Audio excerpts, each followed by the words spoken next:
welcome and well met. Come warm yourself by the fire and let us regale you with mighty tales, tales of adventure, tales of heroism, tales of Tamriel. I am your host, Aggelos, founder of the Dungeon Crawler Network, and that intro music that you just heard was the Elder Scrolls Online medley from Family Jewels. You can check him out over at youtube.com/FamilyJewels7x. That also, the other amazing man that's joining me again, even though his tank is subpar to mine, Arkhaniir Silver Shield. How are you, buddy? I'm doing great, thank you. I will not I will not dive into the discussion this time, but I'm doing great. I see. All right. We'll see. I like to throw that in right at the beginning because it seems to set you off right at the start of the show. Yeah. Which just puts me in a good mood just to move on. So, I gotta get myself together here. I'm all over the place. And hello, chat room. Thank you so much for showing up on this Sunday afternoon. I know it's a little different from what we normally do, but some friends of ours were unable to make it to my son's birthday, and they invited us over for like a little picnic, and then we got to go to a zoo after hours when no one was there, and that was a lot of fun. The wife, her family owns the zoo, so we got to go after it closed. So we got the VIP tour of the whole thing, which was pretty neat to walk around. That's and there was nice. like nobody there. Like, oh, you want to go in? Yeah, absolutely. Sounds awesome. So yeah, that was really fun. But that was why we didn't have the show yesterday, and we moved it back a day.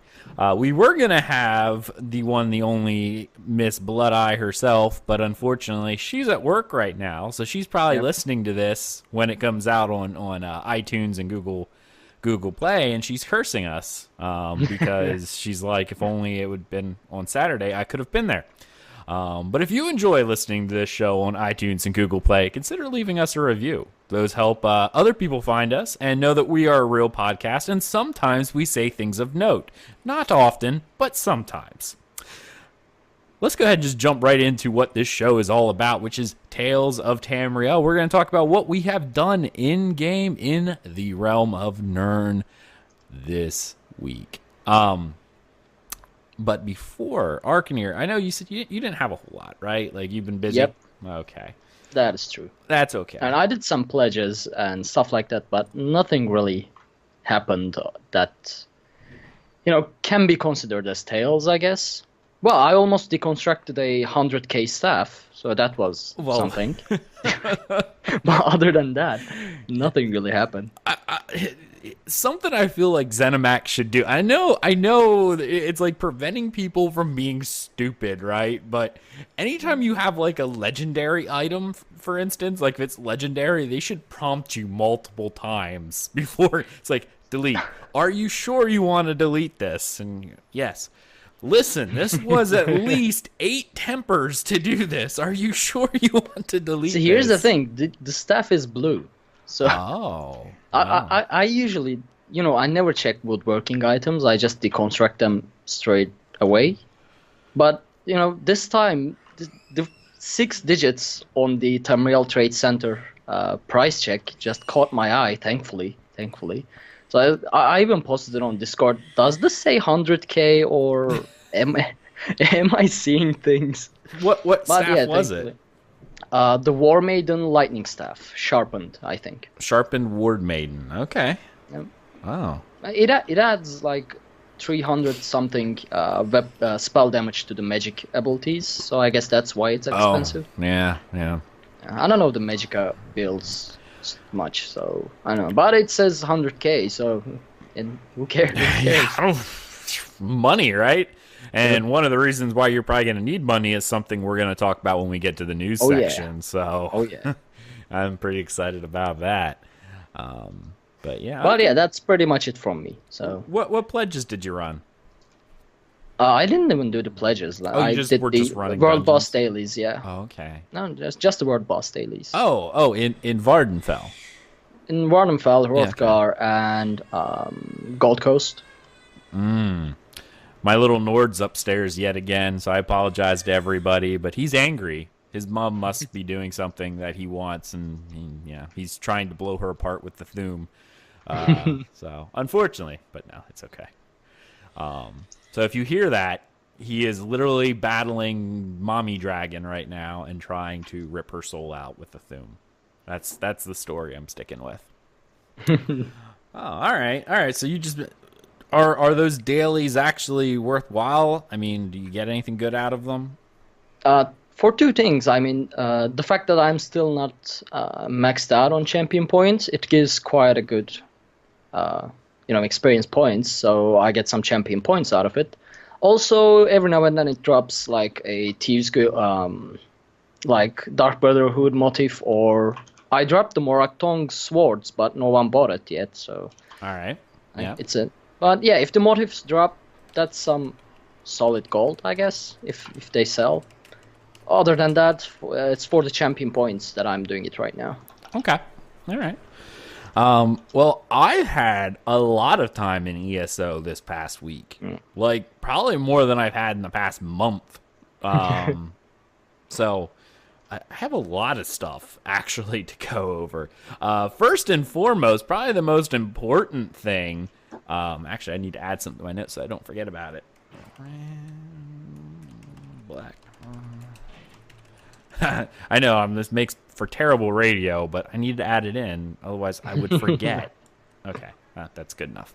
So yeah, like if you look at our notes right now, normally our Tales section's obviously like the biggest thing, since the Elder Scrolls Online news has been fairly lax recently, with the exception of a few big things. I mean, specifically Horns of Reach and Clockwork City. We knew about Clockwork City, and we knew Horns of Reach was coming. We just didn't know what its content was. So, I mean, it's not too hard anymore as long as they keep up with their content cadence to figure out exactly what they're going to do. Yep. So, it's not like, oh, we don't know what the next DLC is. I mean, we do. It's just we don't know what the content is. Yeah, so we knew that was coming, so we don't have a lot of news. But normally our Tales section is normally reverse. Normally, Arc section looks like what my section does. I think I have like 14 bullet points, I think I have right there. And I'm normally the one with hardly anything. And Arkhaniir is the other way. So it's a weird switch up. It's good, though. It is. It is pretty good, I guess. I guess the main thing that's probably why I'm in here so much now is, and I'll finish it up, but I finally finished that stupid Thieves Guild. It's not stupid. I'm sorry. I shouldn't say that. It was really good content. I'm not gonna yell at the developers or anything, because it was good. It's just it's not me personally. So it was hard to get through. I actually like the stealing, and I like the idea of the daily quests they have there for the heist. Like, I think those are neat. And for any type of thief stealth character, absolutely, they probably love it. But for me, I'm one of those guys who runs in and goes, I'm pulling everything, That's how I play. And it was hard to do that, because if you did that, you more often than not failed or got a really low score. So it was just monotonous for me to get through. Plus, I don't really care for Alakir style desert areas. I mean, I kind of like them once in a while, but Hughes Bane was just kind of like, Anyway, I'm finally done with that, and I've been streaming a lot of it too, because I mean, obviously we've been doing a little bit more with this channel right now, trying to actually spruce it up now, since we have subscription buttons and stuff like that. I figure we might as well actually use the thing. So I've been streaming pretty much every time I play. Almost every time. If I am not streaming, it's probably because I'm like really into the story, and I probably would just shut my mouth. But it's actually been really cool, because several people, shout out to Hoaxer, who I don't think he's in chat right now because of what time it probably is for him.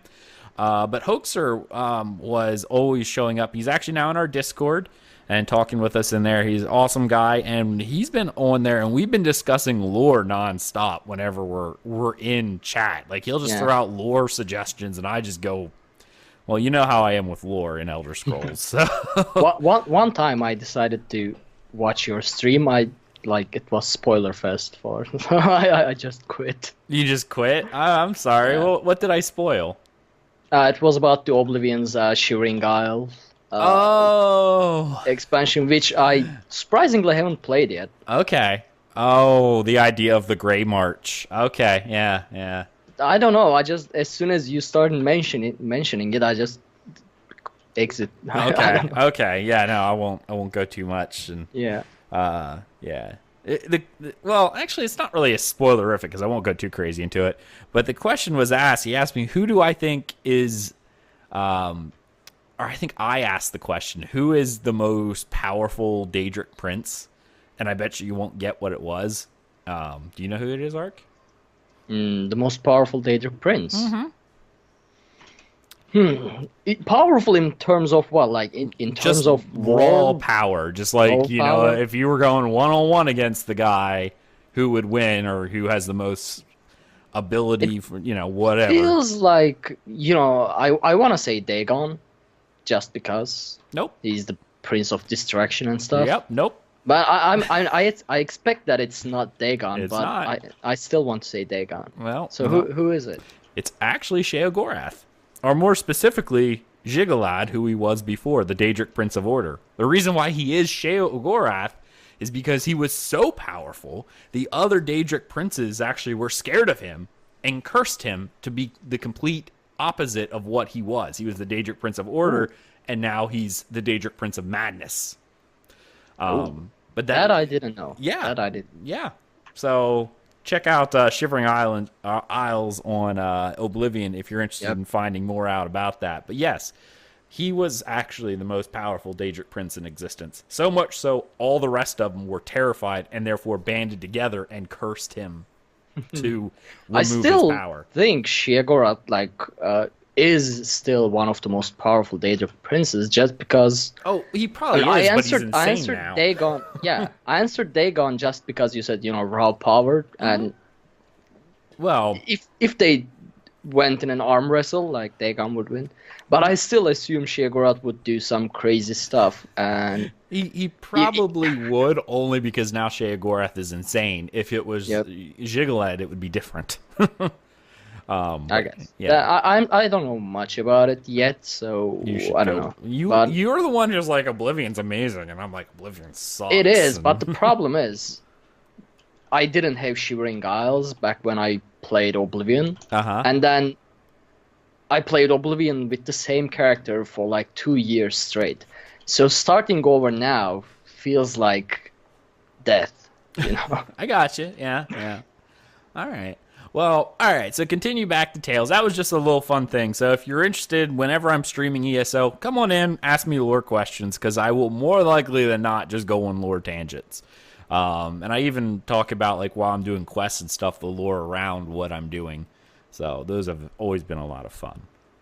So one of the quests that I had finally finished, and this is spoiler for anyone who hasn't done Thieves Guild. So if this is something you don't like or don't want to be spoiled or haven't done yet, I mean, honestly, I thought I'm pretty much the only guy in existence who hasn't done it. So I don't feel like it's too much spoiler. But if it is, my best bet is skip ahead until, I don't know, just keep hitting the, skip ahead 30 seconds or whatever until I'm done talking about this. But it's about half of my tales. Can I skip ahead 30 seconds?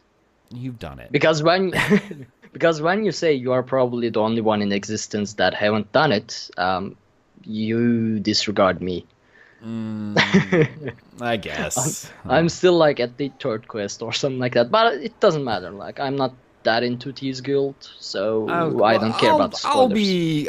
I'll just brush on it, Tom. No, just feel free, because the spoilers on that doesn't really matter for me. Okay. Well, Scooter in chat pretty much says last episode was so awesome with all the lore. It was a loregasm. There was a lot of lore in the last episode. So you got a little bit of lore right there early on. But I did one of the quests, which I remember I said last week, why I find out why Velsa, just didn't love me anymore or whatever. She never really loved me. She was kind of mean. But I reunited her with Narhani, the little she's an old elderly Khajiit now. It was a cute story. Got her back with Velsa, so now they're all happy. And I got that which didn't quite finish her. Like, if you play the Thieves Guild, how the Thieves Guild works is you have the main storyline, and then each major person, in the in the Thieves Guild, the major people anyway, all have side quests to do to learn more about them. This was the Velsa side quest, and you finally reunited her because you got a letter. She got a letter in the mail. It was delivered by some half-naked Nord, which seems about right. And she showed up, and she didn't know who it was. She thought it might have been someone trying to kill her because Velsa was she was originally part of a slaver family. I guess she was House Dress. So, you know, she's on edge, right? And here it turned out that it was her former lover who was sending her messages, and you track her down, and she was too scared to show up. So you reunite. It was a happy day. I got dressed up to go for a wedding, which was kind of neat. Quen looks hot.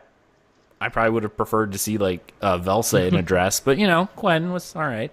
Still probably should have asked out the preening Argonian, because he probably would have looked the dapperest of all of us. So, but I didn't. You know, plus, you know, afterwards I could make boots out of them. So, yeah. So we did the wedding quest, which was part of the main storyline. You had to sneak in and you had to find out who the Kosh was, and you find that out. And that's a big spoiler thing. And unfortunately, at that same time, the leader of the Thieves Guild she gets herself arrested. I don't know what possessed her to literally walk in front of the altar while all of the Iron Wheel is there, you know, like they're all right there. And, you know, she's like, oh, this guy's not who he says he is, blah, blah, blah. He's really this person. And I know who it is, but I'm not going to say it for people who haven't. So, of course, the Iron Wheel's like, fine, arrest them both. And it's like, so I have to escape the wedding with my date. And we go back into the Thieves Guild, and at that point, it's pretty much like, you're acting guild master. I'm like, oh, darn it, come on now. I don't want to be acting guild master. Whatever. So that finished that, and I got to move on with that main storyline, which actually I think put me almost towards the end of the actual quest itself. Like the main story. I think that was like the second to, or the last, not, yeah, the second to last quest in the main storyline. The main storyline then has you having to free the guild master. But at that point, I also started clearing up all my different side quests. Norhani and Velsa, you know, wants me to go find her son, which he's a skooma addict, which, I mean, he's a Gajit, so what else, you know? Hero Lives. Right. Do you get a new mount or costume for completing the Thieves Guild story? You actually get a costume. You actually get two things from Thieves Guild. It's not... You get a costume, which is the Merchant Lord's Regalia. It's not for completing it. It's for some milestone. I don't remember what the milestone is now, but it's about halfway through. You also get an assistant, the smuggler, the assistant that, you know, you can call the smuggler to you at any point, and she can launder or fence your goods, stolen goods, for like a 35% cut. So you get her. So you actually get two things for completing that. So that's pretty neat, right? I still haven't used the... You also get the Thieves Guild leathers at the beginning of Thieves Guild by joining. Yeah, that's almost as soon... That's like the very first quest, you get a costume. So I guess you get two costumes, don't you? Yeah, I guess you do. Yeah, two different costumes for that. Now, I gotta say, the Merchant Lord's Regalia is pretty neat looking, to be honest. And I actually think, doesn't it have some sort of unique animation that comes with it now? Like, I don't remember. That I don't know. Maybe not. Maybe I was thinking coin flip, but maybe that's something else. Coin flip you can do anywhere, but I thought they had something special that you could do. But yeah, you essentially get 3 cosmetic items for Thieves Guild in as a whole. So that's definitely neat. Go away, Khajiit, as I spray her. So yeah, no, that was cool. Now there's fur everywhere. She sheds like crazy. You need to automate your anti-Khajiit spray. I know. I should put it like on a little turret or something. And spray her. I really should. That would be awesome. So I reunited Arkhaniir and her son, and that actually finished up the Velsa side quest storyline. So you were done with her. It was okay. I mean, all the side quests really just do is they tell you the history of the people who you've been working with, right? And you find out Velsa, she was from House Dress. She loved the Khajiit, who she helped escape, and then I don't want to give too much spoilers, but something happens where Velsa gets very upset with Narhani. And I mean, technically speaking, I mean, you could really add a lot of things over time, but I mean, if they were lovers, and you know, they're both they're lesbian lovers at this point. She now has a son, so somewhere along the line, Narhani became a little bit, I guess, unfaithful. So maybe that's what you should look into. But you know, it was actually kind of funny because you bring it up to her, like, so we brought her son back. Isn't that a little weird? She's like, Velsa handled it with a lot of grace. I gotta admit, she's like, yeah, I don't care. I love this old cat, and you know, it's her son, so he's part of my family now too. You know, whatever. So she handled it better than you know than you would think.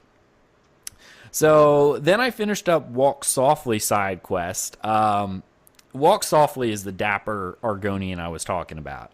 He's the one, I think I said it last week, whose former owner, he was like, he's trying to teach her how that people aren't slaves, you know? Like, you find out with her, it's like, oh, I'm going to take some things back that were mine. I need to automate this thing. And it's funny because he actually ends up having her kidnapped by pirates. And then he like interrogates her while you're there, even though he's not going to do anything. And then he leaves, and then you go back, and here she was really kidnapped by pirates who were going to sell her as a slave, which is really interesting because this was one of those quests that when you get to her, you have to decide what you're going to do, whether or not you let her go or actually allow her to be sold as a slave to kind of, you know, get her comeuppance, if you will. That was an interesting one. I like when they give you those choices, but you actually had the choice of whether or not you wanted to free her or let her be sold into slavery so she actually learns her lesson. Well, we are talking about Argonian, right? Yes. Like, well, so the choice is obvious. Well, no, the girl is she's a Breton, I think. I don't know. Oh. Yeah, no, she was the owner. The Argonian is the one who's trying to more or less teach her that mortals are not. I was almost going to say human beings, but technically I don't really count my vintage handbags as humans. But yeah, so the Argonian, you get to make that choice. So that was an interesting one. I think I actually did it on stream, and I kept asking people, "What do you want me to do?" A lot of these ones I ended up going, "So what do you guys want me to do?" So that was interesting. But I think I did end up letting her go back to her estate. And that actually finished up his side quest. So he was done. So like I'm really wrapping up the loose ends here with Thieves Guild. And at this point, I think I did this all in one night because I started seeing the light at the end of the tunnel. I did it on stream, I believe. It was 1 or 2 nights I think I did. Maybe not the wedding. The wedding I think I split into 2 play sessions, but these side quests I just hammered out one right after the other. Finished up the Thieves Guild with the Broken Wheel quest, which is where you have to go rescue your guild master from I almost want to say Hellroth Citadel, but it's Shinra, or not Shinra, not Final Fantasy VII. It's the one broken down Citadel area in Hughesbane, that one area. The Broken Wheel, you actually think the Broken Wheel are bad guys in this? They're actually not. The Broken Wheel are, they're actually like a police force that were hired by the nobles of Hughesbane to rat out who I stole. mean, we are talking about thieves guilds, so obviously they are not the good guys. So Well, I mean, it makes sense that Broken Wheel is actually the good guys. it's actually really funny because, yeah, I know. When I started out, I actually thought the Broken Wheel was a group of thugs, right, who were coming in to take over the Thieves Guild territory, right? Like, say you have your Thieves Guild, and then you had a rival guild spread. It's actually not. It's this weird political game where, the dowry of a very important family was stolen, and it was pinned on the Thieves Guild. So they hired. Now, the Thieves Guild often does work for this noble family, so it's kind of like they had a servant who stole something, so they called the cops on them. So that's literally what it was. They were called in and paid by the nobles to hunt down the Thieves Guild.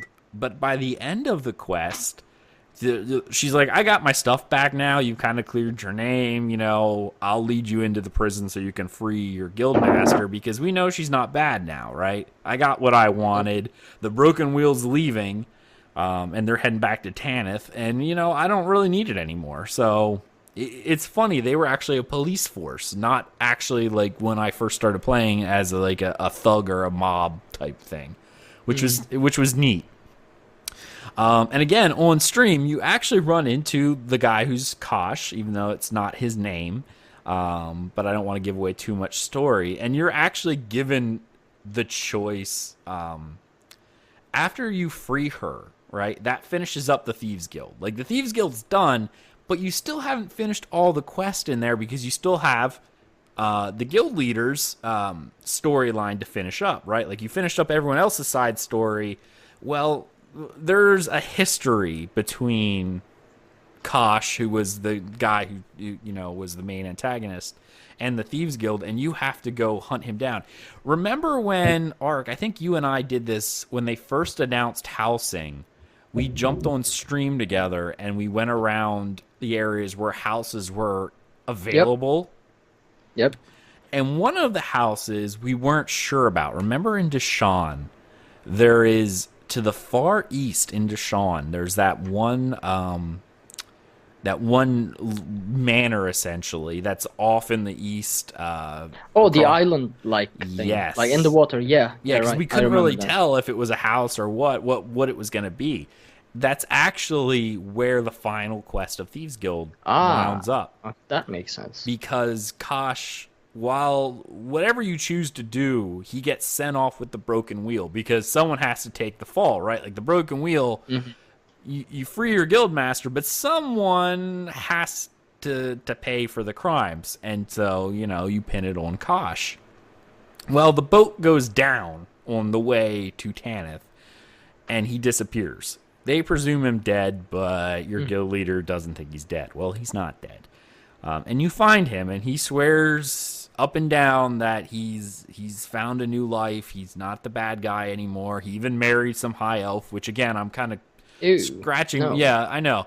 I'm scratching my head thinking, okay, first off, you married a high elf. That's a problem. Two, what in the world is a high elf doing owning this manor in Deshawn, right? Like, I'm confused at this. Why are they here?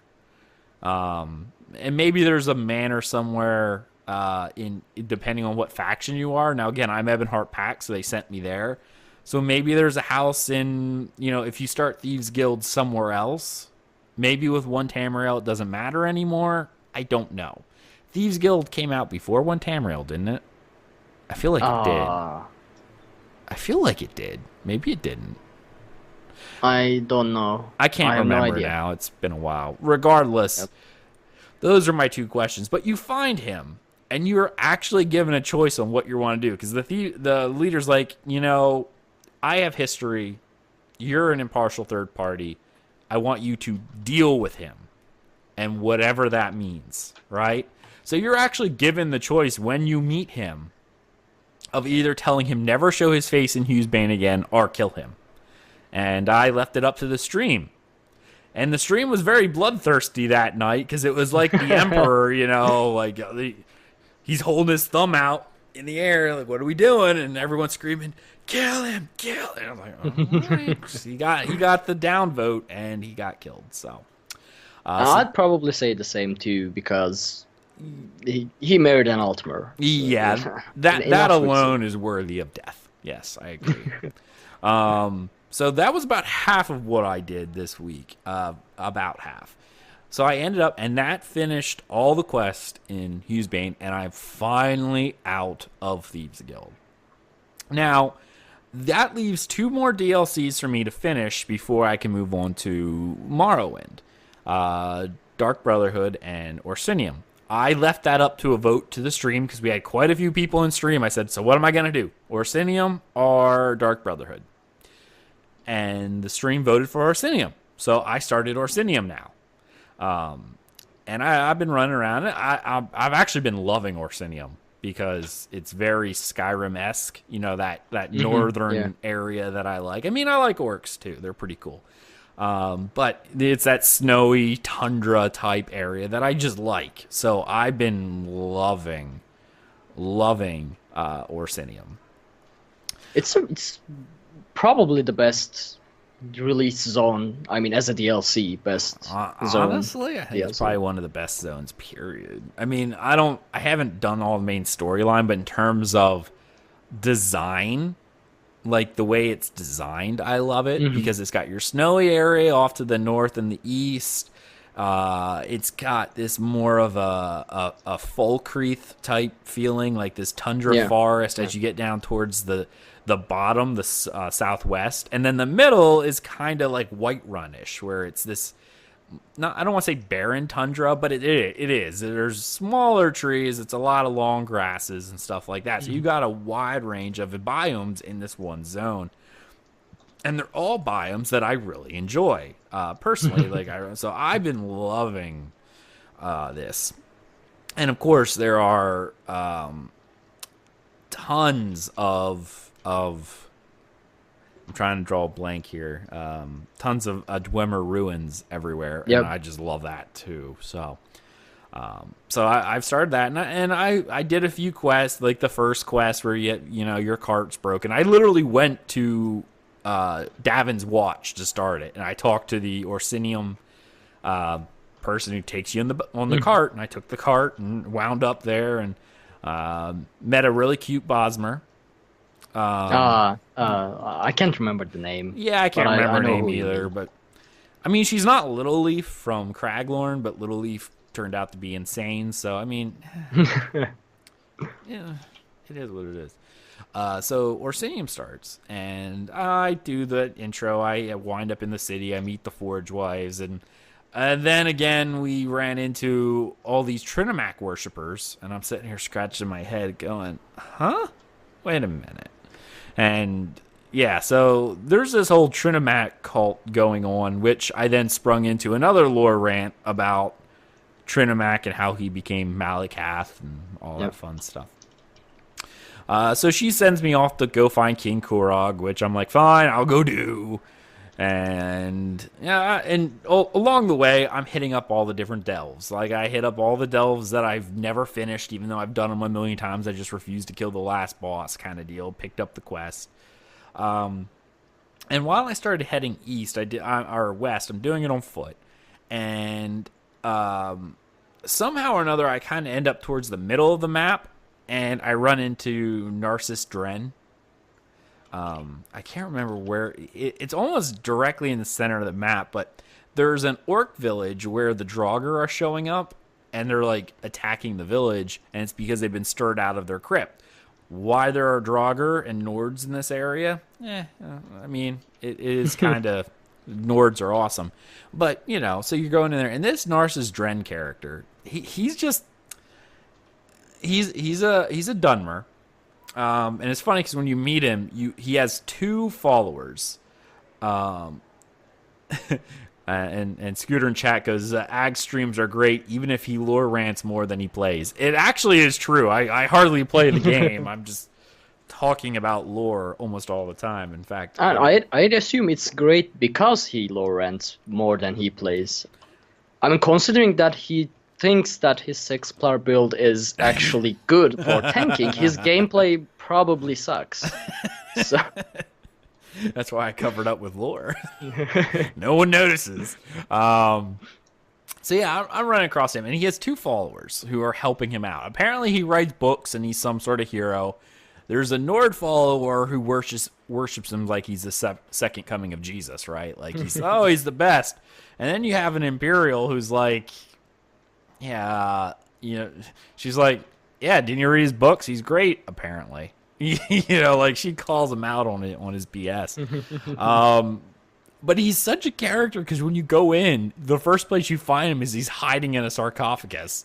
You open it up, he's like, "Oh, you're not a Draugr. I was just looking for something." Anyway, yeah. So you get to you help him out by finding out, killing the dragon priest that's in there, and then he takes the mask, and it's great. And then you have to more or less tell him what he's gonna do. Are you actually gonna tell the people it was your fault, or so you get to make that choice? I ran into Nirimo from Stross Mackay. He's an Altmer. Remember him in Stross Mackay? He was studying the Dwemer ruin there. Well, you meet him again. Yeah, you actually meet him again in Greystone Quarry. He, it's actually fascinating, and it is one of my favorite stories because when you're talking to the orcs that are there, they're part of the Tomash clan, and the orcs are telling you more or less this it was our fault. Our workers can't work. We need this stone to help build Orsinium, and we can't do anything. Right? Like this, it's just not working. And it's all our fault because we wound up with this stupid high elf, Yeah, it's our fault for trusting an elf, and I agreed with them very heartily. Like, acceptance is, the first step of this, right? You can't be in denial. Trusting an elf was a problem. And it's really funny because when you're talking to them, like, they don't know what it is. They're like, all of a sudden this fog sprung up, and then all we remember is the claws, and the blood and everything. It's like, oh, really? And you're like, what kind of monster could this be? So you actually go down to the bottom of the quarry, and there's this little hole in the ground that you can jump into and go down underground. And here, while they were digging, they unearthed a Dwemer stronghold. So all these Dwemer automatons are coming awake and are attacking everything. And this is actually one of the first times you see one of those, I don't want to say new because they're not new anymore, but newer Dwemer constructs, one of those ones that sit in their little plug-in spot to charge, you know what I'm talking about? Yeah. You see them in Maelstrom Arena a lot. But you finally see them. You go down, and he's actually trying to use this control rod that he found in Stross Mackay. He's like, it doesn't work here for some reason, but there's got to be some way to control it. And you actually, when you get down there, you have to... This was probably one of the most difficult puzzles I think I've ever done in a game. Because Don't spoil it. Oh, I don't think I could even if I wanted to. No, I'm serious. It was complete luck that I figured out because I refused to look up any spoilers for it. So you go down, and it looks like one of those, the Dwemer observatories, you know what I mean? Like with the constellation panel. So you have 3 lights that are hitting on the outer ring, the middle ring, and the center ring, right? But at different areas. You have 3 levers. By moving each lever, but the levers move 2 of the lenses at a time. So like the lever on the left moves. I remember the puzzle. Yeah, I said don't spoil it, but I remember it now. Yeah, I don't think I could. So you got to pull the levers, and you got to line it up so the light hits each one of the lenses. But by pulling each lever, it moves 2 of them.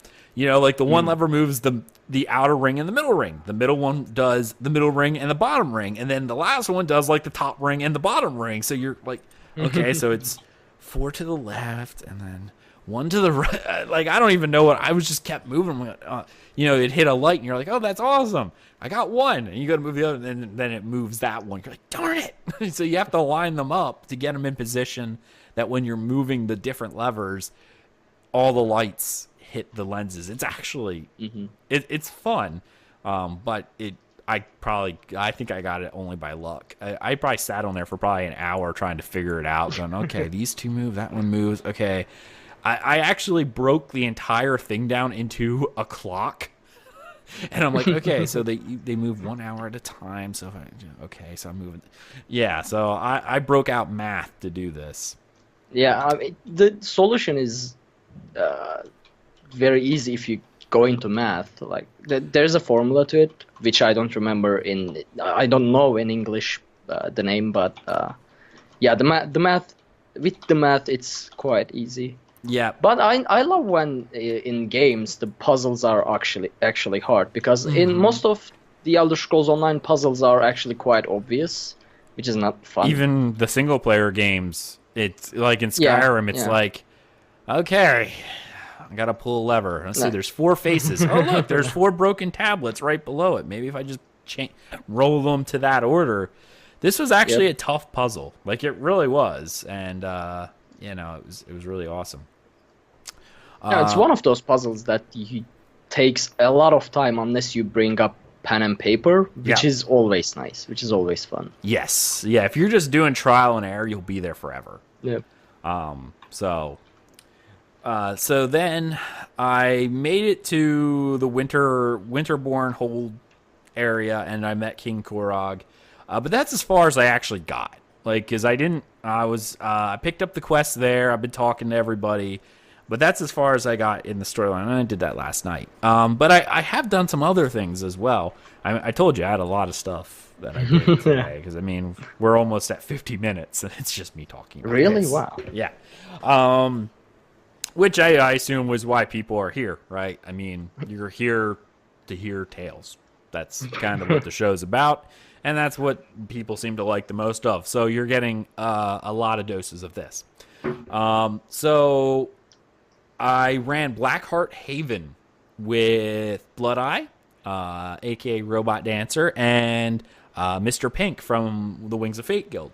We were just running on normal because I'm trying to build out my Stamina Templar set for DPS. I'm going off of Outcast's build, so shout out to Outcast again, because I love all his stuff, because he's amazing. And he finally has his jab. Like, I've always used his builds, but I've always tweaked them a little bit, because I like using two-handers, so I kind of see where he was going with it, and I don't want to say fix it, because I probably made it worse, but just from essence of using a two-hander, I indeed made it worse. But it's actually the opposite this patch. Two-handed weapons are actually really freaking good. Really? Finally? Yeah, I know. The fact you said finally, it's like, yeah.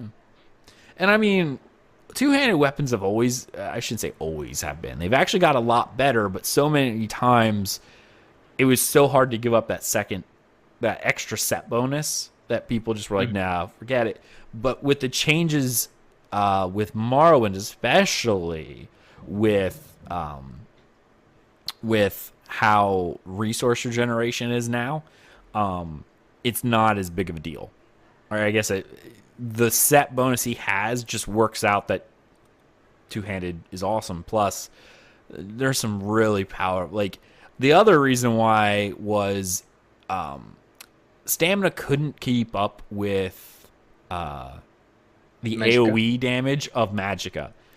Not anymore. Brawler got buffed the heckin' back, right? Like, it's insanely powerful now. The cleave from two-hander, and reverse slash is amazing. So I put out, so I did one like a vet dungeon. I was recording it. I was doing like, I think my highest parse was like 79k DPS on an AoE pool, and like 47 on a single target. Like, it was really high, like a lot higher than it ever was before. I wonder if that would work with Dragon Knight. It probably would, because in all honesty, I'm trying to think, the only two abilities that are Templar specific is biting jabs, which you don't even really use unless it's like single target. And I'm sure you have some sort of spam, but the main reason for even doing that is because it gives you the crit buff, the major savagery, I think it is. And the other one is Power of the Light, which is the minor fracture. The Jesus beam? No, it's the green that? swirly thing that goes above their head, and then it takes up a bunch of damage and explodes. Okay. Which is good. Like, I mean, it's really good. That minor fracture really helps damage-wise. But if you have a Templar in your group, someone's probably running it anyway, right? I mean, with Dragon Knight, you can apply major fracture anyway with the poison breath. Okay. So, well, then you might be able to roll with that instead. Like, but everything else is either two-hand. Like, I think the main bar setup is Brawler and then Biting Jabs. And then reverse slash, Power of the Light, and then Repentance. Well, see, Repentance is... I forgot about Repentance. But Repentance is honestly just there for the stamina, or for the 10% health magicka and stamina recovery. So if you had something to give you that, you'd be okay. Dragon Knights are good with getting resource back You're anyway, a lot better, so, yeah. We've had this discussion. Templars just have nothing, so...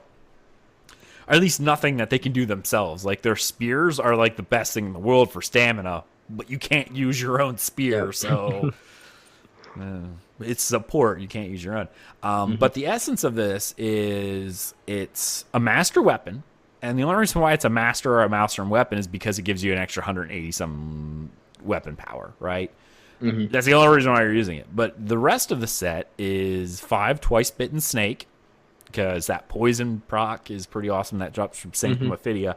So if anyone's running Sanctum Ophidia, and I really need a few runs, so if someone wants to send me a message, just throwing that out there.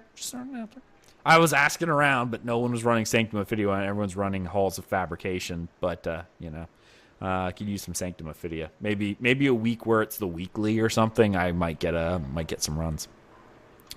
So Sanctum Ophidia I need. So you need 5 twice-bitten, twice-fanged snake. And the other one is 5 Bone Pirate, okay? The reason why you do Bone Pirate is because the 5-set bonus is whenever you have a drink, okay, you gain, it's like 1.8k stamina, almost 2k stamina, and almost 5. I think it's. Oh, I have to look. Hold on, I'm gonna pull it up because I don't want to make it sound like it's too amazing. Bone Pirate ESO. There we go. Bone Pirate tatters. Why is it not? Okay, so it's 967 max stamina, 129 stamina recovery. 4 set is another 969 max stamina. 5 set, while you have a drink buff active, your max stamina is increased by 2,000 and your stamina recovery by 150. Oh, that's nice. Yeah, because I am using the dubious Cameroonian throne that you drink or whatever it is that you got from one of the Halloween events, right? It increases your stamina recovery by 319 and your max stamina and health by 3,192 for 2 hours, right? Or longer because it's a drink. So it counts as a drink. So that gives me almost 500 extra stamina recovery just from having this drink. And yeah, so it more or less gets rid of all of the issues with stamina recovery being a problem. So that's what I've been running, and I've been running that on normal, trying to get all of the stuff in divines. I have 2 pieces so far, but I need to run it a good bit because I keep getting things that are worthless. You are getting things that are worthless. That's new. But it was nice because when I ran with Mr. Pink and Robot Dancer, aka Bladia, who was on last week, they were giving me the gear because you can trade it in the dungeon. So it's like, hey, I got this. Is this better? Yeah, I'll take that. Yeah. So we've been moving on. The final thing that I've been doing is nailing out all the. I think I had 20 master writs, right? So I've been doing all of those, and I've actually hit a point where I need grain solvents. So if anyone wants to donate grain solvents to Aggelos, a North American PC mega server, you can. No, I am, because I actually have like 3 left, and I hit the point where it's like, I went and I have a this add-on that automatically crafts it if you have everything, and it stops at blue quality, and I'm like, oh, because I'm out of grain solvents for blacksmithing. So Yeah, so that's what I've been doing in game, obviously, for almost an hour. So yeah, that was me. So That's before good. before we move on to game news, I got to do a little shout out. If you like what we do here at Dungeon Crawler Network, obviously there's some ways if you feel like what we do warrants some financial help, I guess is the word here, because everything we do is just because we enjoy doing it. But I mean, we have a lot of awesome supporters over at patreon.com/Dungeon Crawler Network. By doing that, you get in on monthly giveaways, where we normally give away little things, game codes, DCN t-shirts, things like that, whatever we got. As well as all of our podcasts come a day early, or sometimes earlier.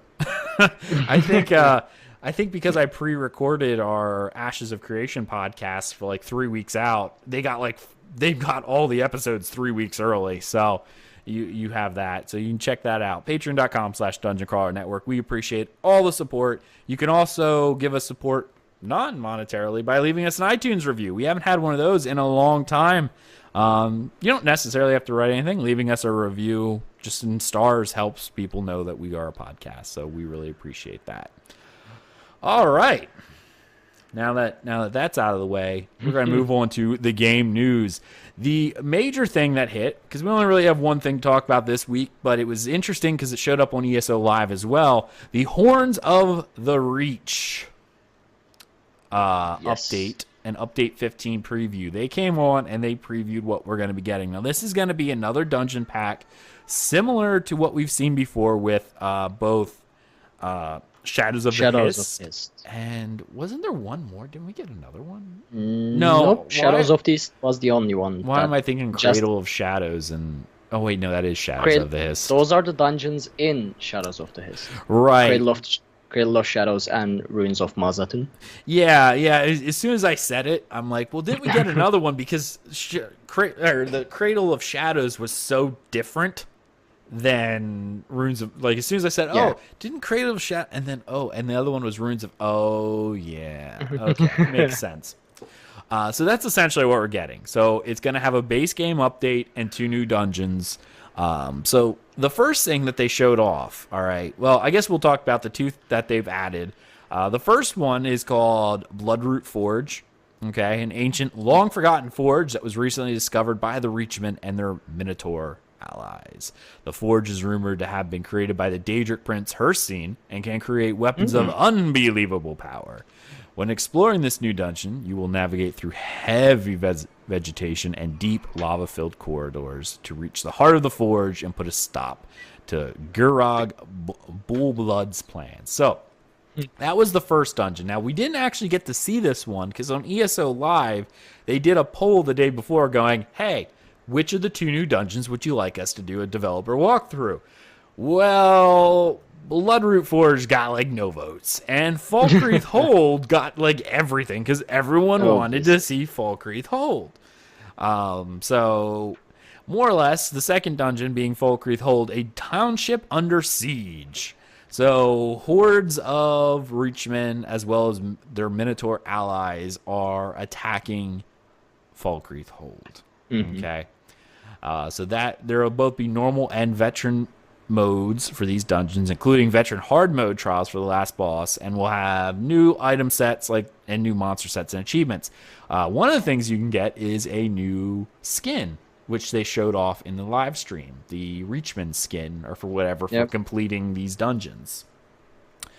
And I before we get into too much, they did talk about one other thing that was going to be added. And this is something that got Ark and I going, now I'm going to really have to be active in all of our trade guilds. Because they kind of showed off that there's a new house coming with Falkreath Hold. And... it's amazing. It is, yeah.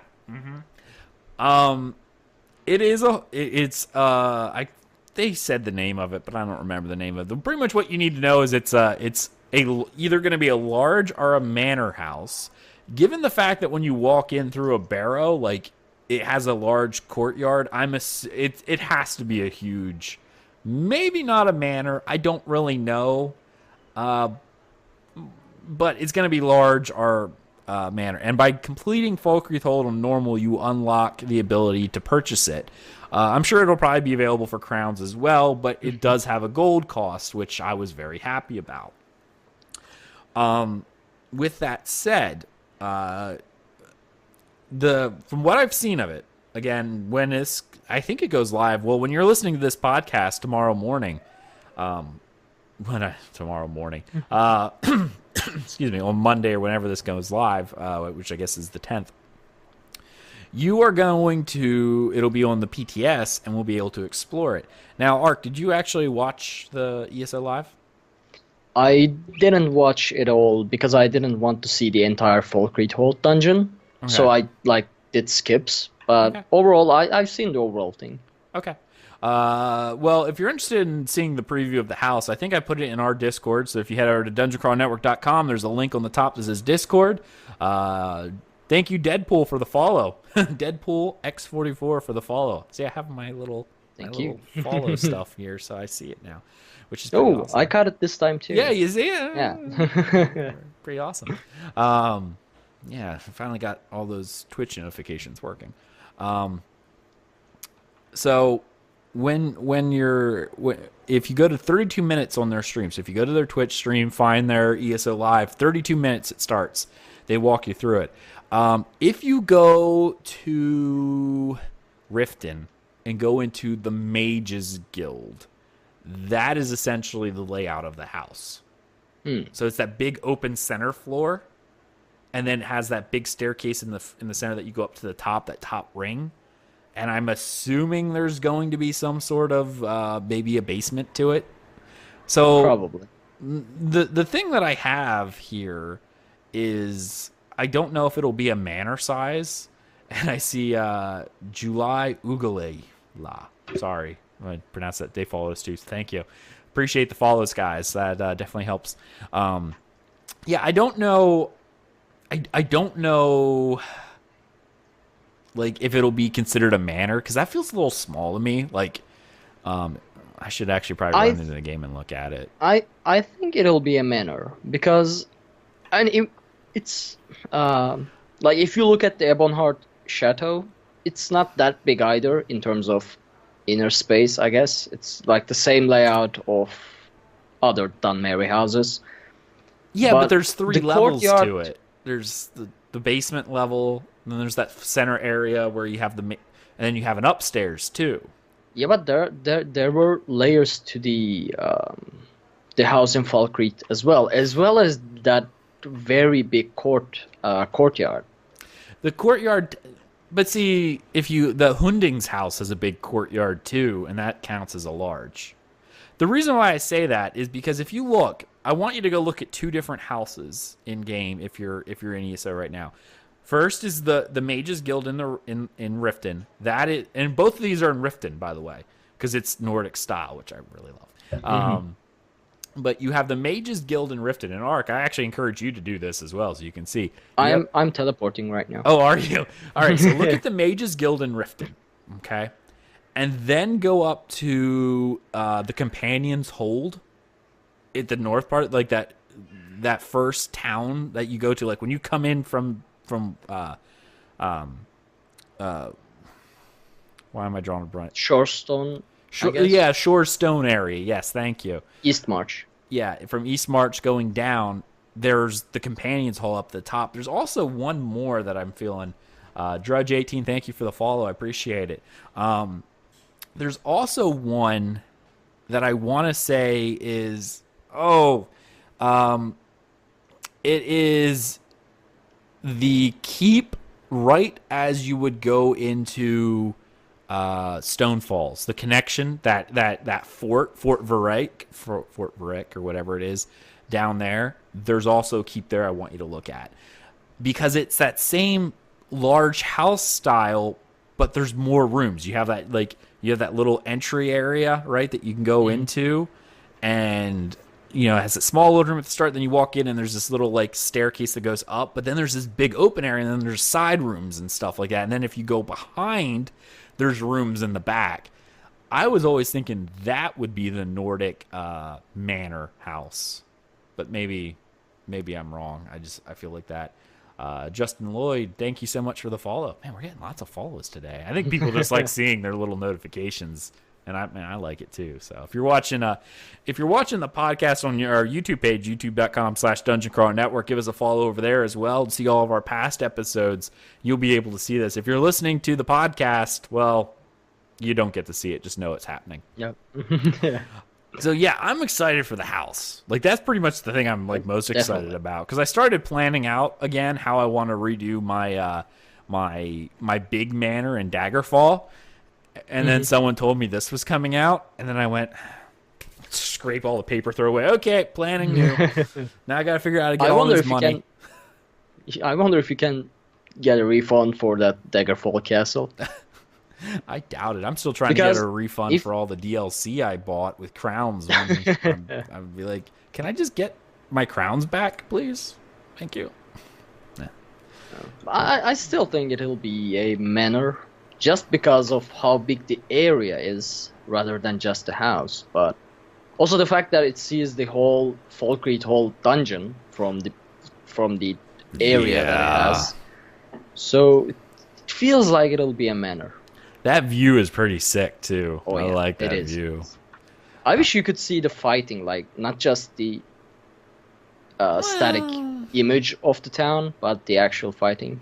But I guess the fact that we need the achievement to buy it means that the fighting is over in the town. That's just what I was going to say to you. Well, technically speaking, in order to earn the right to buy the house, you have to become the savior of Falkreath. Yeah. So you would have ended the siege. So now I know I want to say there's been controversy. I don't know how much it's been outside of our community, because I've really only handled within our own DCN community. I haven't really expanded too far out, just because I haven't expanded too far out. Like, I've kind of having some issues with the fact that this Falkreath Hold is a dungeon rather than an explorable zone. Art, what are your thoughts?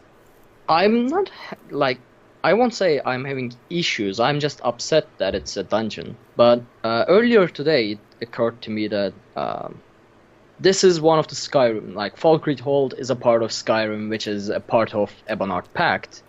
And I thought that, if they released a zone to Ebonheart Pact side, even though the one Tamriel is a thing, if they released a zone to the Ebonheart Pact side, like the Dominion or Daggerfall people could go, why don't we get one? Or something like that, I don't know.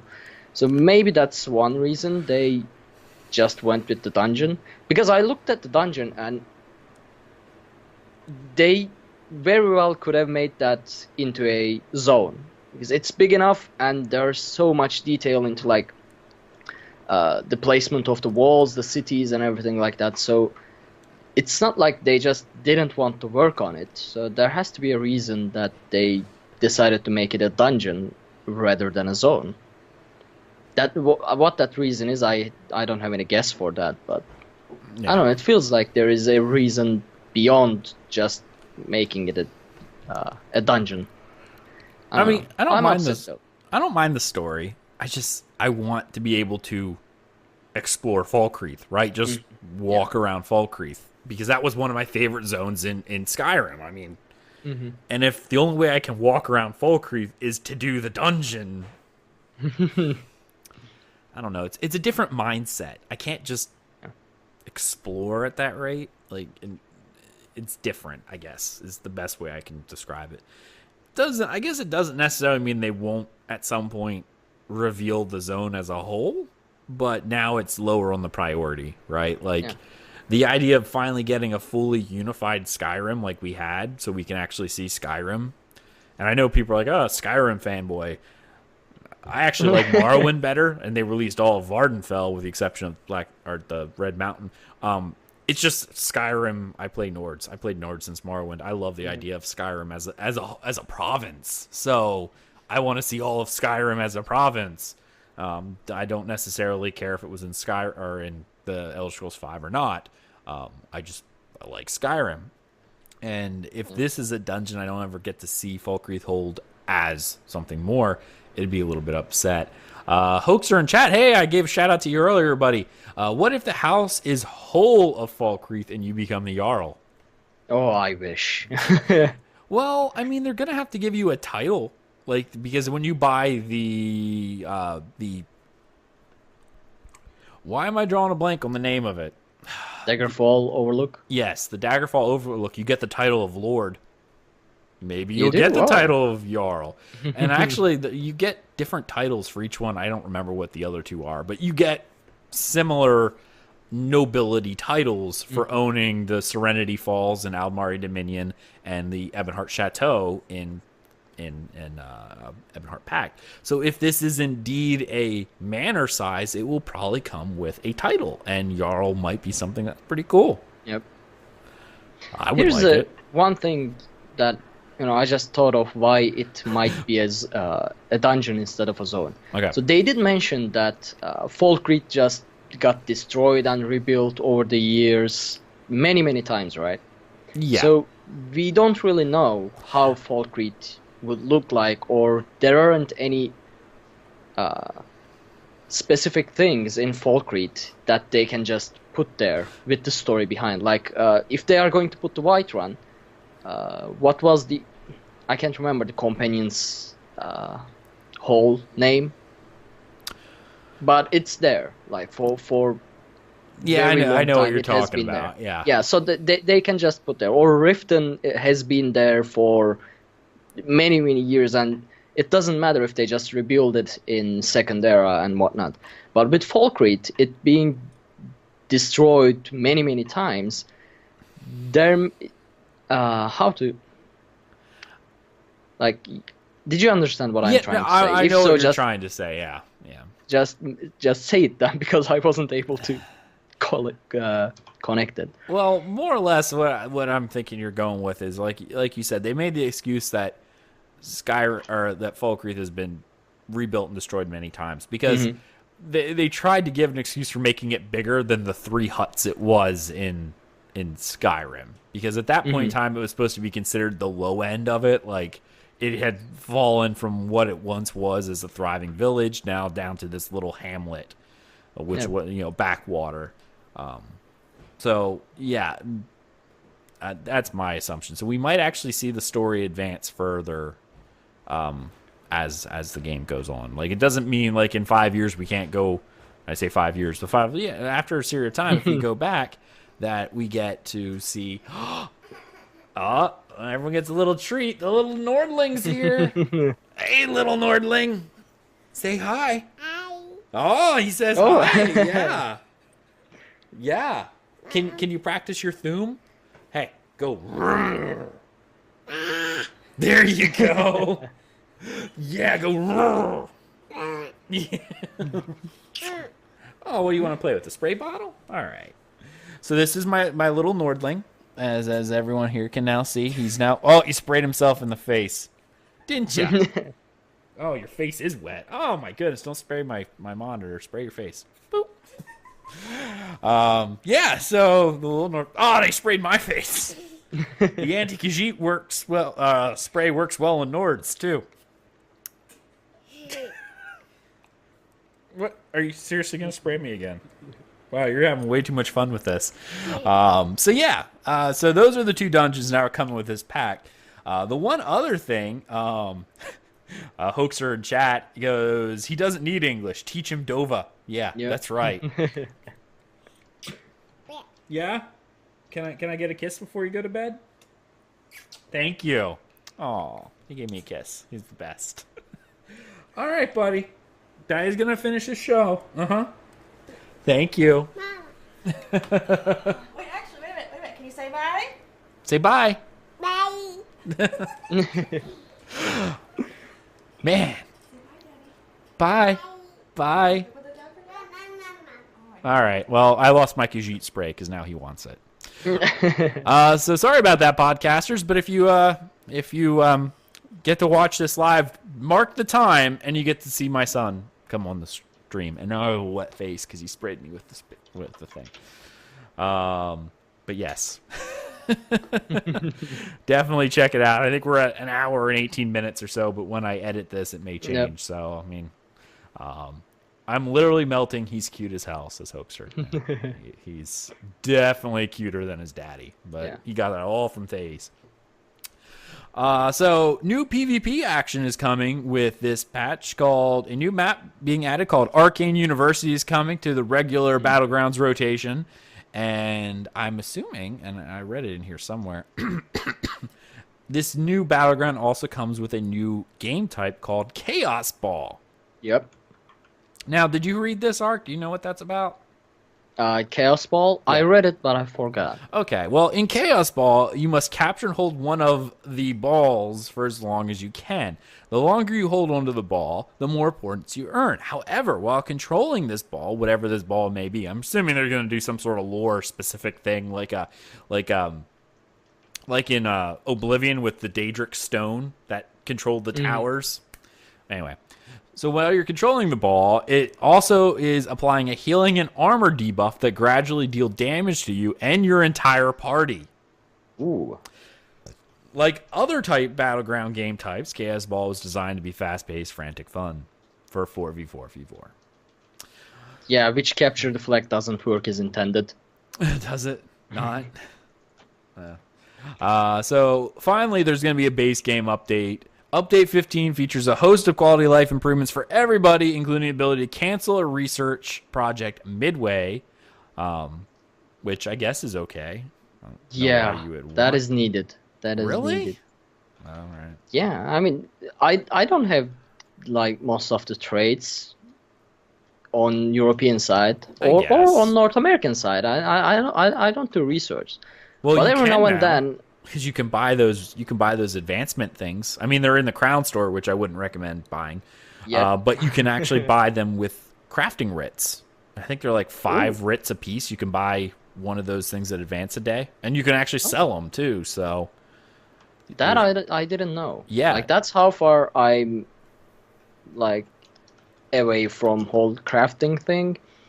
But like when I do research something, let's say I research Prosperous, and right after that I get, I don't know, Infused. So it would be nice to just cancel that and replace it with Infused. Okay. Instead of waiting 30 days and get it after. I guess now my Khajiit can walk across the screen whenever she wants because I don't have my anti-Khajiit spray anymore. Yeah, I don't. For me, I don't know why you would want to cancel because then you lose that time. But I guess if you're specifically after one trait and you're up in those later times where it's taking like a month to do, okay, makes sense, I guess. See, for me, it was something like I gathered everything ahead of time. Like for the longest time, my bank was full of nothing but research materials. Like I got one of everything, threw it in there, and so I always had something lined up and ready to go. So I don't know. Maybe that others aren't sense. as planned as I am, but I'm sitting here going, why would you want that ability? But okay. Guild invite history. That's neat. An update to the currency system that allows you to deposit alliance points and writ vouchers into your bank. Now, this is something where I guess I didn't really understand why that was needed till I realized they were not a currency you could... It wasn't an account currency, and nothing is an account currency. But now, I guess if people break their stuff apart, you know what I mean? Like, I'm a weird guy. I do all crafting on one character. Mm-hmm. I mean, I have over 100 points into crafting on my main, right? I have 300 and some skill points, and 100 of those are dedicated to crafting. So it was never something where I was doing writs on other characters. I mean, I had other characters with high levels of crafting who would do dailies, and then I just threw like the master writs into my bank, and then I would grab them out and do them on my main because that was who was doing all the recipes. But I guess people do break it up, so that's helpful. Same with alliance points. I guess buying, like if you run multiple characters and you need siege equipment or whatever, if you jump on a character who doesn't have alliance points, you're screwed. But by doing I actually assumed the alliance point was account wide all this time. But that's apparently. I mean, I never really noticed it because I only play on one character, but... Well, I don't think it was designed that way from the start, because remember, Alliance points went into Emperorship. Not just as a currency, they also determined how far you went, so I don't think they thought that far ahead at the start. Makes sense. Yeah. And Mirnat in chat says, I wish I would have done that instead of all my alts having different craft. With the housing system, I'm glad I did it the way that I did it, because so many of the crafts require 8 in this, 4 in this, 6 in this, there's no one thing. I will say, by doing that, you are doing a serious investment in one character, because 100 points, that's a lot of sky shards I had to find. I mean, I almost have every single one in the game, with the exception of the new zones that I haven't done yet.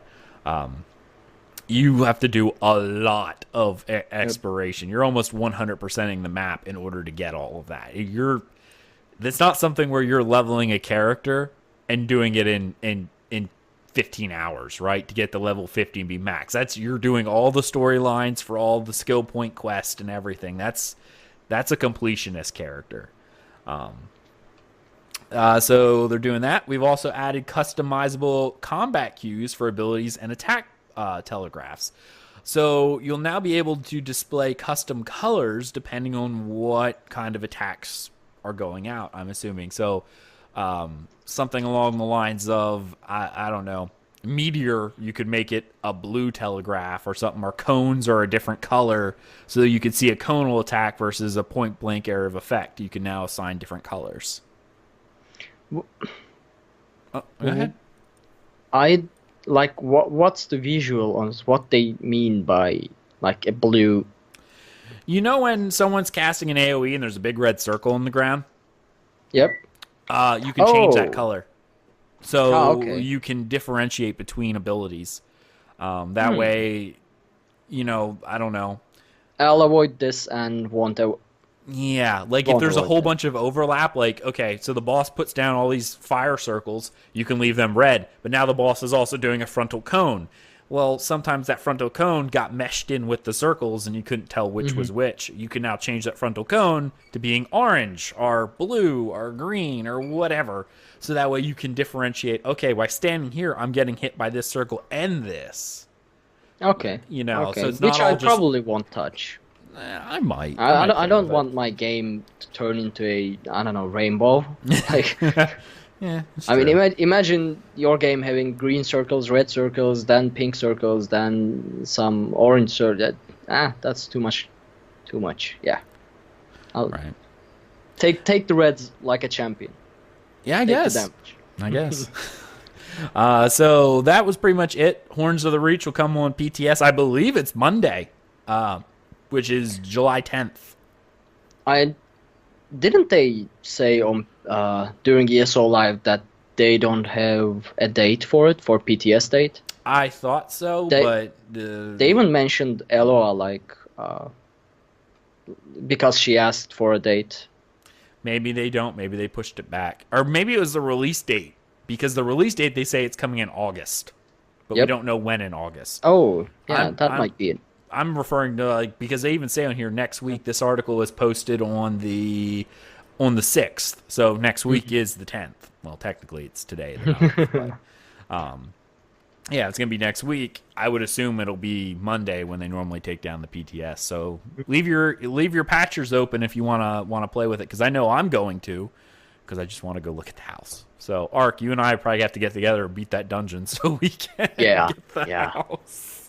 So Ark and I will probably be on the PTS just to hammer out. Besides, it's always fun to do a dungeon without knowing the mechanics first. Like, it takes a lot of time, but yeah, you only have to do it on normal too. So I mean, it is what it is. But these dungeon DLCs are actually fairly tough. Even Cradle of Shadows, when I did it, and Runes of Mazatoon on normal. Cradle of Shadows give me trauma flashbacks. Yeah, right. PSD. Yeah.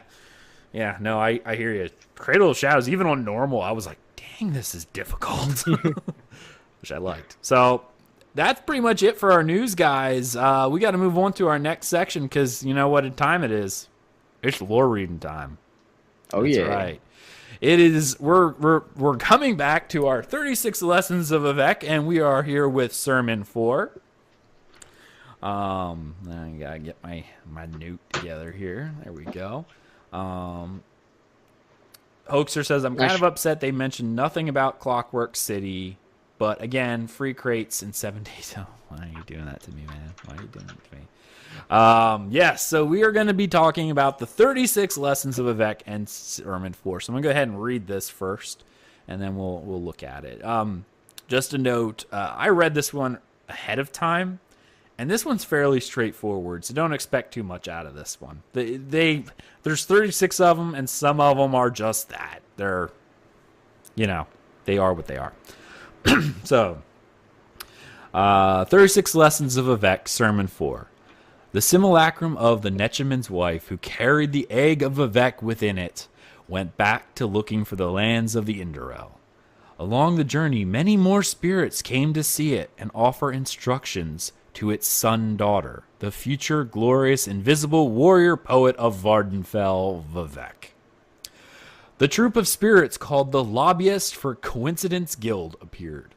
Vivec understood the challenge immediately and said, the popular notion of God kills happenstance. The head of the Lobbyist, whose name is forgotten, tried to defend the concept's existence. He said, saying something at the same time can be magical. Vivec knew that to retain his divinity, that he must make a strong argument against luck. He said, is not the sudden revelation of corresponding conditions and desperate elements that gel at the moment of coincidence one of the prerequisites for being, in fact, coincidental? Synchronicity comes out of repeated coincidence at lowest level. Further examination shows it is the utter power of sheer number of coincidence that leads one to the idea that synchronicity is guided by something more than chance. Therefore, synchronicity ends up invalidating the concept of coincidental, even though they are symptomatic signs that bring it to the surface.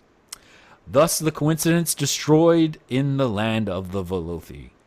Then an old bone of the earth rose up before the simulacrum of the Netchaman's wife and said, if you are to be born a ruling king of the world, you must confuse it with new words. Set me into pondering. Very well, Vivec said.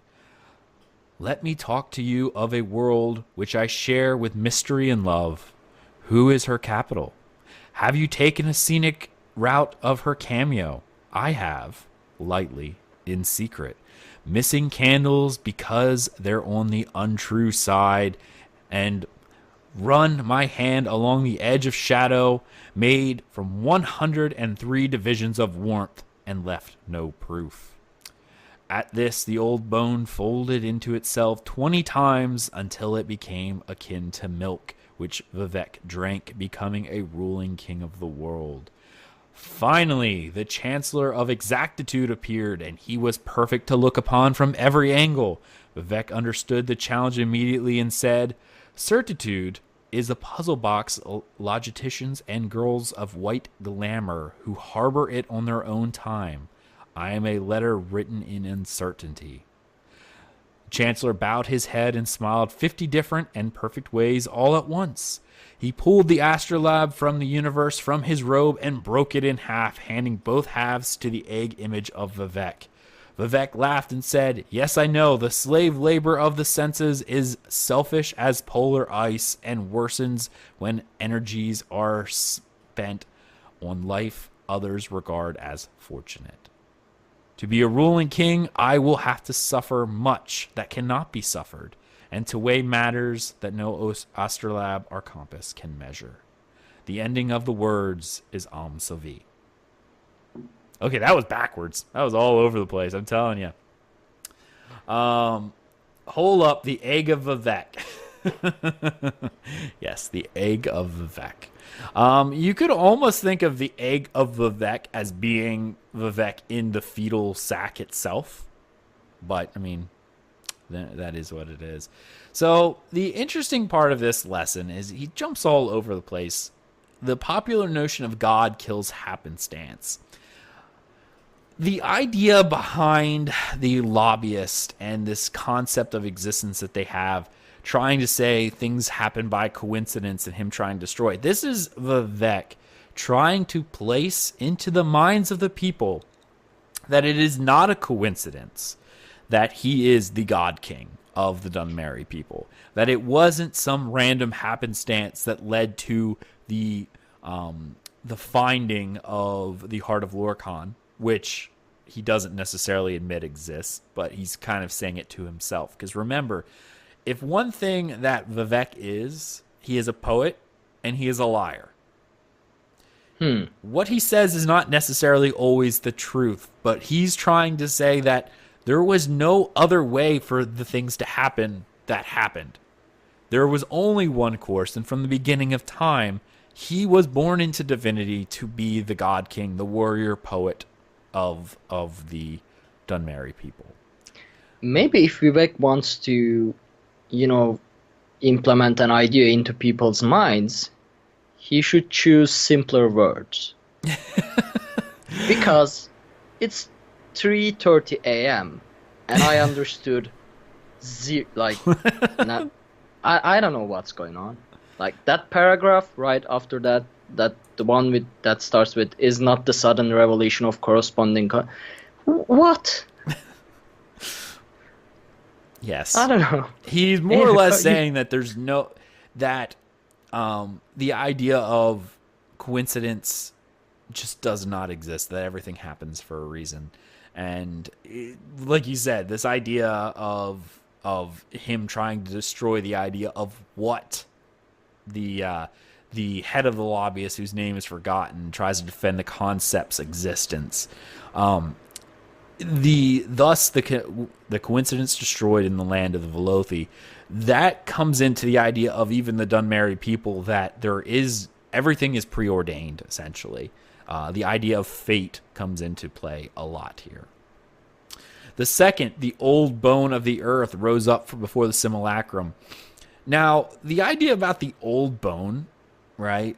We think of old bones, we think of what group of, I don't want to say people, but I'll say individuals or beings comes into mind. No, any idea? You see them a lot in the in some of the early Daggerfall quest lines. The Islates?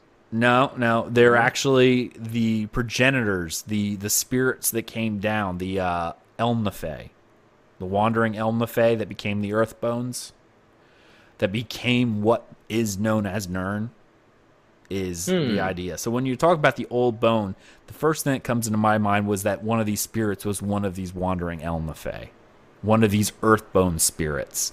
And the idea behind this, as he folded himself 20 times and became akin to milk, which Vivec drank, to become a ruling king of the world. This is almost, is it a proverb? More likely than not, but the idea behind it was to draw the parallel of his connection within Nirn itself, that he is part of the world, not something else, right? So by drinking an Earthbone, the Elmnafey, what makes up the very existence of Nirn itself, is contained within him, and he has this power over it. Finally, the Chancellor of Exactitude appeared, and he was perfect to look upon from every angle. Certitude is for puzzle box logisticians and girls of white glamour who harbor it on their own time. I am a letter written in uncertainty, meaning that certitude, uncertainty, that his actions are unknowable, unfathomable. He is what he is, but what he is by itself different. He being a hermaphrodite, he is not a certain gender, one or the other. He is both. He is neither. So when you're thinking of him, he's trying to break apart that idea of there's only one way to do things. There's only this path and no other, which is very much ties into the Dunmerry people, where a lot of the Daedric princes that they worship often exemplify these ideas of things that we would say are not the straight and narrow path. These paths that are different, that are crooked, that are shady, perhaps, that are doing things that are not the standard way. Even going so far as the livelihood of the Dunmari people, with their idea of being insanely, I'm trying to think of the word here. I don't want to say sluts and hoes, but essentially that's what they are. The idea of morality in terms of like sexual fidelity to them is something that is different from what almost every other group of people in Nirn see. So that is one of the things they're trying to portray here, is not to lock the Dunmerry people down into one set path, that there are multiple ways of looking at things. And like you said, looking at things he was perfect from every angle. There's no right or wrong way of achieving a task. Anything can work. And thus, every way is perfect. Did I go nuts with you right there? Are you still okay? Are you still with me, Ark? I'm here. Okay. I'm okay, right. But I was most of the time, like most of this sermon, I was thinking, how does he, like, did you study these for as long as I studied engineering? Like, do you sit down at nights reading these and lighting a candle and meditating on the means of the sermons? Do you have a ritual at home? Like, what? I love these books. They are some of the craziest books ever written in a lore series, and the language is confusing, but when you look at it, you have to kind of try to read between the lines of what was trying to be said. And then, so what I would do is I would read the books, look at what was trying to be said, and then compare it to what I know about Vivec from my interactions in the game, as well as the Dunmerry people as a whole, how they act. They do act different, and you can see the parallels between the two. I imagine you in monk robes and like one of the sermons printed out in your hand, and you are just wandering in your backyard, in the giant backyard, like just talking to yourself and trying to solve what all these means, while Thais watched from afar with a worried eyes. I like philosophy and theology, so technically those studies are different. Not written. They are and they're not. One deals with more of a religious side, one doesn't. And the concept of looking deeper into words and things, I really enjoy. And I see Zaris ESO in chat's like, that felt deep. It did. It definitely did. Yeah, so that was 36 Lessons of Vivec, Sermon 4. Now, I do need to make a correction from last week. As I re-listened to the episode, I noticed I made a mistake when I read the sermon. And I even, while I was reading the sermon, I felt to myself like, okay, I know what I want to say, but why does this feel right and yet feels wrong at the same time? The very last line that I talked about, when we talked about the idea of the Aedra, okay, a Dwemer said, we Dwemer are only aspirants in that which the Velothi have. They shall be our doom in this and the 8 known worlds. And I said words at the time, and you might think it's a little different, but let me explain where I'm coming from with this. You know how I explained that each of these names, Nirn, Lakan, Raket, Threndar, Kenthrint, Akhat, Mahara, and Junal, were words that seem like the divines, but it says worlds, right? Not words. And I was thinking that with the words, I'm like, well, they're talking about the words that represent gods. Well, even by saying worlds, my explanation still fits.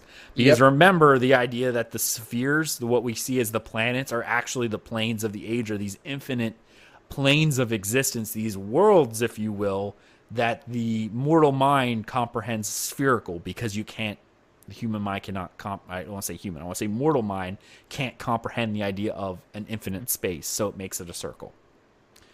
So while I made said word instead of words, or words instead of worlds, the explanation still that I gave still makes sense. But when I reread it and I looked at it, I'm like, I said words, not worlds. Huh. And then, but the idea behind those worlds still makes sense in that regard. So yeah, I actually thought you said worlds during the episode, but like I didn't notice any difference due to the fact that like just what you said. I mean, there is this famous image, was it Mundus cosmology, I guess? Yes, I think I shared that multiple times. Cosmology in the Elder Scrolls, yes. Yep. Mm-hmm. Yeah, that's the first thing that comes up in Google image search, Mundus cosmology. So it does show all Oblivion, like Daedric worlds, as well as the Divines as planets. So yes, so yeah, I just wanted to bring that up because I did make that mistake last week, and I wanted to set that straight. But and I see someone in chat. Don't forget him stroking his beard in an inquisitive way. Yeah, I do that a lot now. Stopping at trees, head pressed against the tree in deep thought as he ponders the lore that is as vast as Elder Scrolls lore. It's one of the reasons why I love this game, is because of the deep lore that really connects me. All right, so that was our reading. Continue next week, where we will continue our reading on the Elder Scrolls Online 36 Lessons of Vivec, Sermon 5. Now, before we end the show, we got to hit our mailbag, and we got a very special email that was sent to us. So if you want to send your own email, head to dungeoncrawlernetwork.com. There's a contact us page, and you can drag the drop down and select which podcast you want to send it to. It all comes to me, but it makes it easier so I can figure out what show it's going to be on. So I guess I got to preface this that this came in, the title of this is Lore Master's Opinion on Your Discussion. Now, this came in from, and this is the interesting part. This came in from Slorence Lick. So that's Slorence Lore Master at TrueZenimax.com. Okay, so let's just say that's we got a mail from Lore Master. Wow, yeah. So Lawrence Lore Master at TrueZenimax.com sent us a message. So this is the Lore Master's opinion on your discussion. Greetings, host of Tales of Tamriel. I'm Lawrence Lick, the Lore Master of Elder Scrolls Online. I listened to your podcast in which you've discussed Vivec's Sermon 3, and as the totally official lore master, I wanted to clear the waters by bringing certainty to your discussion.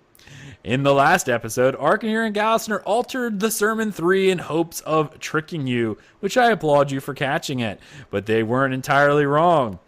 It is true that Vivec is the father of dragons, but not in a literal sense.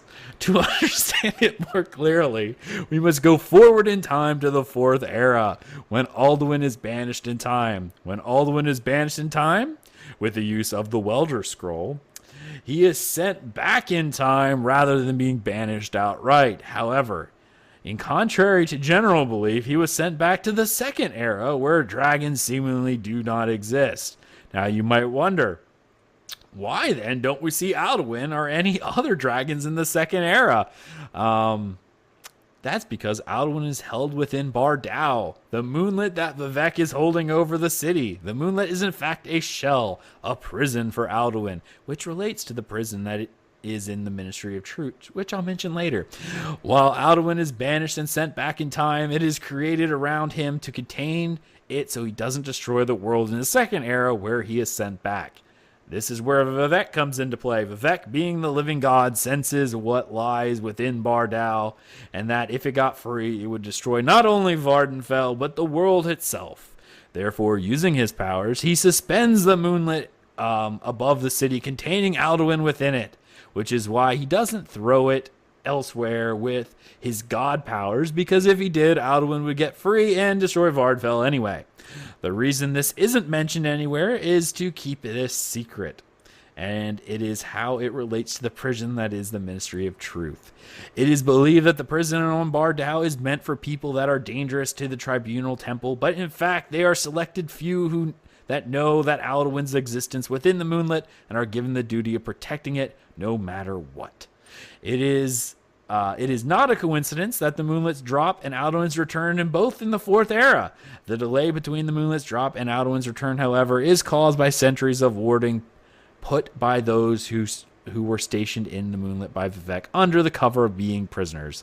I hope this was able to clear the waters a bit. Best regards, Sloran Slick, lore master of the Welder Scrolls Online.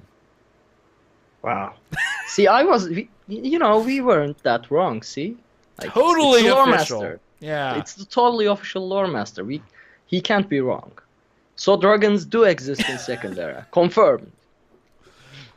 For anyone who's actually listening, that was not all... Ark, was that you? Was that yeah. Okay.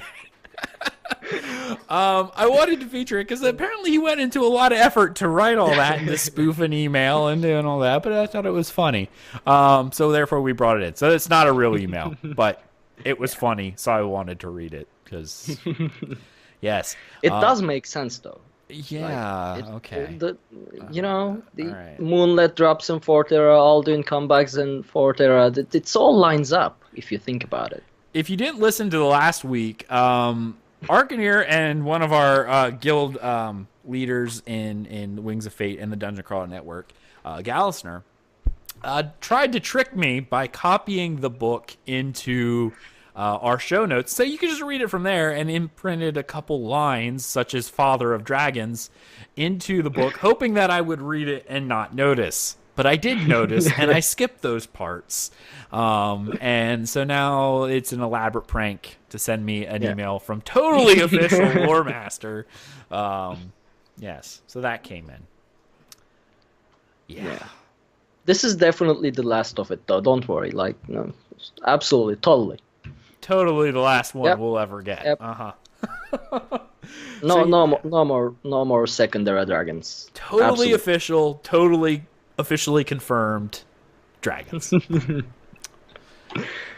Just check out our Discord, dungeoncrawlernetwork.com. Click Discord. There's a text chat called Drag Ag in memes, because you put my name in there, and just look at the hilarity that is what they do in there to my face. All right. Well, that was a show. Ark, we're at 2 hours. Yes. I don't know. My brain is not keeping up with the sermons. I fear that at the end of the 36 weeks that we do this, I won't be a conscious being anymore.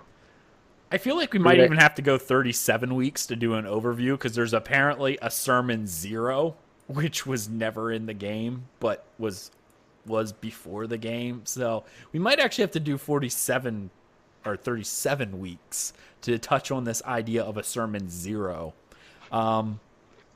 But yeah. See, Hawkster in chat says, but you fight a dragon in White Gold Tower. You do not fight a dragon in White Gold Tower. We do. We do. You just don't accept it. Titan. And actually, if you read the book on Titans, I think it is, or on Daedric Titans, you can actually find it in Cold Harbor. They actually explain in the book what the Daedric Titans are actually dragons that was corrupted by Molag Bal. No, it was confirmed by Shaurin Slick, the official lore master. In reality, Molag Bal saw the dragons, but was unable to corrupt them, but saw their power, so he created something similar They are actually not dragons. They're just using those forms that make it look like a dragon. But they're a weird hybrid. But they're actually not dragons. See, that's an interesting topic, though. I know we were just about the end, but the fact that Molak Ball wasn't able to corrupt dragons, that's fascinating, really. Well, I mean, if you think about it, if you go into, we talked about Akatosh being the Dragon King of Time, taking on an aspect of a dragon. Some people say dragons are indeed Alduin's children. Not Alduin, Akatosh's children, and Alduin was the eldest of them. They are something different. Like, they are very powerful in and of their own right and have a strong sense of magicka within them. Like, they are just very powerful. So, he was unable to corrupt them as a whole. You do find a corrupted one in Skyrim that is an undead dragon, but it takes so much that instead of corrupting dragons, he just created his own form. But there we go. Gotta allow that. Yeah. Automod did block you, but I allowed it through. It's fine. So yeah. All right, so that's the end of our show. Arkhaniir, thank you so much for coming on. Do you have anything that you would like to say before we end this other episode of Tales of Tamriel? Nope, not really. Okay. I don't think I can. Okay, no, that's fine. That's fine. I know it's late. It's cool. So thank you so much for everyone for showing up on this Sunday evening. Twitch.tv/Dungeon Crawler Network. We really appreciate that. Just a heads up, next week we will probably have Blood Eye back on again. Unfortunately, she couldn't make it because we had to shift times, but next week she will probably be here. So just keep that in mind. Thank you so much, everyone, for listening. If you listen to the show on iTunes, Google Play, anything like that, leave us a review. Preferably on the iTunes, because that helps. Almost everything filters through iTunes anyway. So if you have an account, leave us a review. Find our show. Find our other shows on there. We have 4 other podcasts on there that you can listen to as well on various games, MMOs in general. Check all that out. DungeonCrawlerNetwork.com. So you can do all that. If you like watching these videos and other shows we do, give us a follow on our YouTube page, youtube.com/DungeonCrawlerNetwork. I mean, you're starting to see a pattern here. We use DCN a lot. So thank you so much. And of course, we want to thank those who support us financially, either through Twitch subs. Thank you so much, as well as our patrons over at patreon.com/DungeonCrawlerNetwork. If you feel so inclined, head over there. For as little as $1 a month, you get access to our monthly giveaways, as well as access to podcasts up to a day early, if not longer. So thank you so much. We really appreciate it, and we hope to see you next time on Tales of Tamriel. See you later, everybody. Have a good night, everyone. When Akatosh slew Lorcan, he ripped his heart right out. He hurled it across Tamriel, and the heart was heard to shout, red diamond, the heart and soul of men. Red diamond, protect us till the end. The laughing heart sprayed blood afar, a gout on Seer it fell, and like a dart shot to its mark down in an alien well. Magicka fused the Lorcan blood to crystal red and strong. Then wild elves cut and polished it down to Chimel at a ball. Red diamond, the heart and soul of men. Red diamond, protect us till the end. When elves lost Nirn to men, Akatosh gave the stone to Saint Alesh in token of her right to sit the throne. Red diamond, the heart and soul of men. Red diamond, us till the end. Red diamond, protect us till the end.